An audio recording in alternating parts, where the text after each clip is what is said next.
文を作ろう、日本語で文を作ろう。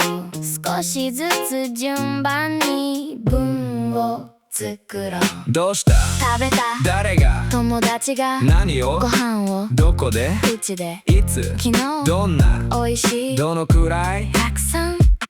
どうした？食べた。誰が？友達が食べた。何を？ご飯を食べた。どこで？うちで。食べた。いつ？昨日？食べた。どんな？おいしい。ご飯を食べた。どのくらい？たくさん。ご飯を食べた。いつ？どこで？誰が？どんな？何を？どのくらい？どうした？昨日うちで友達がおいしいご飯をたくさん食べた。いつ？どこで？誰が？どんな？何を？どのくらい？どうした？